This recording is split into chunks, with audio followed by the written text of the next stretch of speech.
দর্শক আপনাদেরকে স্বাগত জানাচ্ছি কুমিল্লা নিউজের লাইভে।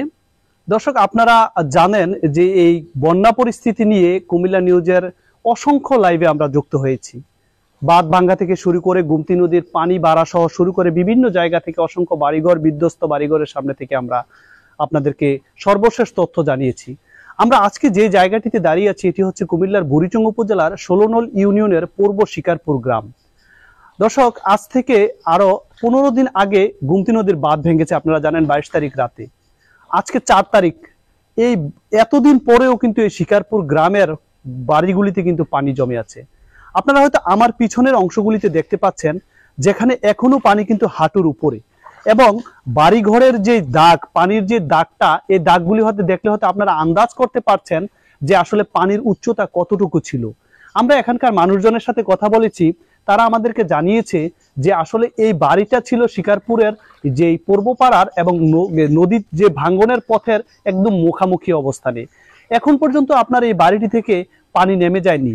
বাড়িঘরের বাসিন্দারা এখনো কিন্তু তাদের বসবাসের যোগ্য করে তুলতে পারেনি এই বাড়িটিকে, কেননা পানি এতটাই বৃদ্ধি পেয়েছে এবং পানির যে তীব্র স্রোত ছিল, স্রোতের কারণে প্রত্যেকটি বাড়িঘরের আসবাবপত্র, মালামাল, তাদের সবকিছু কিন্তু নিয়ে গেছে।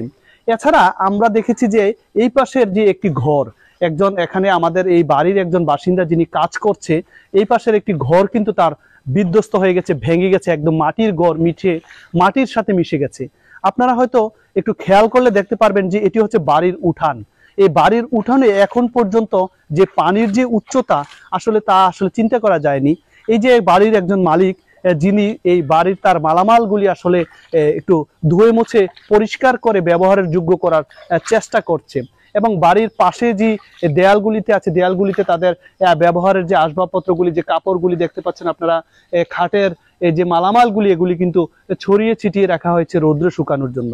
আমরা একটু কথা বলবো এই বাড়ির যার এই ঘরের যিনি মালিক, তার সাথে আমরা কথা বলবো এবং আমরা জানতে চাবো যে তার ক্ষয়ক্ষতি, কি ধরনের ক্ষয়ক্ষতি হয়েছে, এবং যেদিন বাঁধ ভেঙেছে আপনি আমাদেরকে একটু জানাবেন যে যখন বাঁধটা ভেঙেছে, ভাঙ্গার পর থেকে আজ পর্যন্ত, আজকের দিন পর্যন্ত আপনাদের কি কি ক্ষতি হয়েছে, এবং ওই রাতের ঘটনাটাও যদি আমাদের আমাদের বলেন।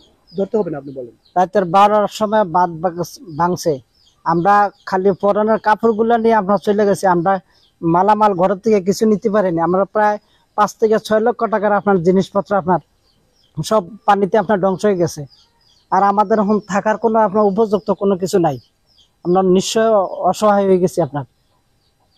তো আমাদের আপনার ঘর কি? ঘর আমার একটা পাকঘর, রসিঘর ভাঙছে, একটা পাকঘর, আর একটা আপনার গরু ঘর, আপনার কিছু নাই, আপনার কিছু তো কোর পড়ে গেছে আপনার।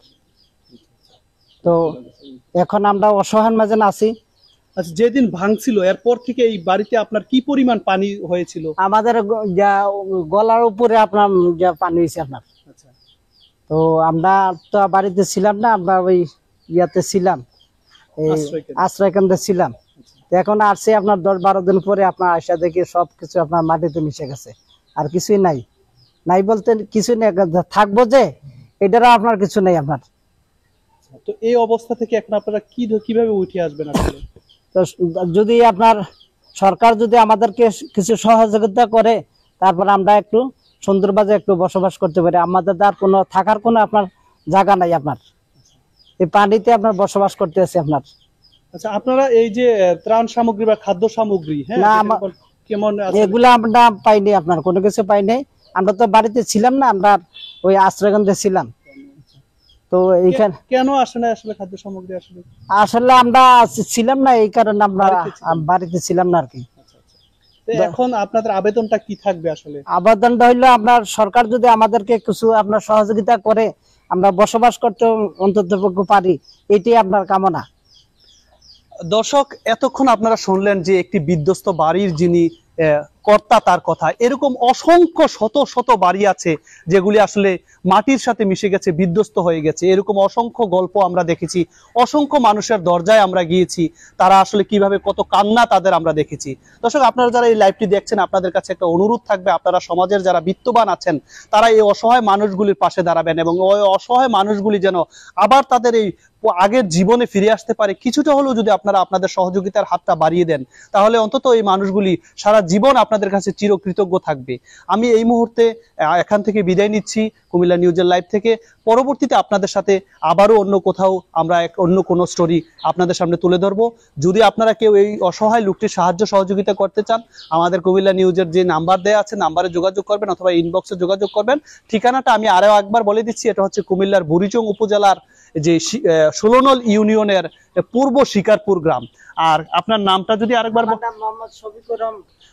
মোহাম্মদ শফিকুর রহমান। এই শফিকুর রহমানকে অসহায় যদি কেউ সহযোগিতা করতে চান তাহলে আপনারা গ্রামে চলে আসবেন অথবা আমাদের কুমিল্লা নিউজের ইনবক্সে আমাদেরকে জানাবেন। তো এই মুহূর্তে আমি জহিরুল হক বাবু আপনাদের কাছ থেকে বিদায় নিচ্ছি। সকলে সুস্থ থাকুন, ভালো থাকুন, আল্লাহ হাফেজ।